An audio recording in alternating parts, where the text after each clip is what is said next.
Hello, bonjour, Agathe Mathieu avec vous aujourd'hui. Je vais vous montrer comment je fais mon matcha. J'adore avoir mon matcha le matin et comme vous savez, je suis une crudivore, alors mon matcha ne doit pas dépasser la température de 118. Enfin, moi je l'aime à 110, je l'aime pas trop chaud.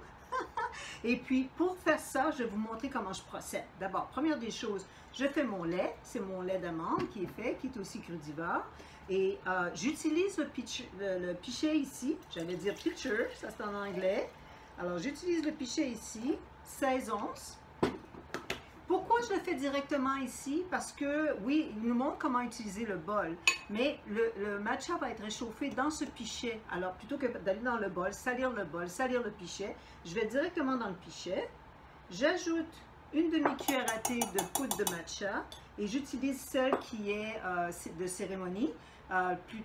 Utilisez pas celui qui est pour la pâtisserie, c'est vraiment pas bon. C'est vraiment pas bon. Alors, celui pour cérémonie ou suprême, comme ils appellent. Et puis ensuite de ça, j'utilise le bambou, le fouet de bambou, there you go. Et puis en anglais, en français, vraiment. Et de toute façon, et là, ce que je fais, c'est que je le brasse, mais l'idée, c'est que on fait des cercles, on va de gauche à droite, en haut, en bas, des cercles, gauche à droite, en haut, en bas, des cercles. Et de cette façon-là, on crée des petites bulles, des micro-bulles. Et c'est ce qui est très bon, c'est ce qui est très bon quand on boit le matcha. Alors, on crée des micro-bulles, vous voyez? Alors, les bulles sont créées de cette façon-là. Ensuite, j'utilise ici, c'est tout simplement un appareil pour faire des cappuccinos. Moi, je l'utilise parce que je veux avoir la vapeur. Alors, je l'utilise comme ça. Je mets le petit couvercle en dessous. De cette façon, il va être la vapeur va tomber assez profondément dans le pichet pour pas que ça éclabousse à l'extérieur. Et puis, j'utilise une minuterie.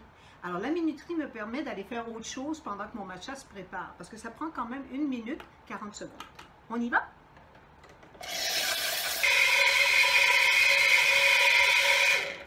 Et voilà! C'est fait! Alors, c'est vraiment pratique d'avoir la minuterie.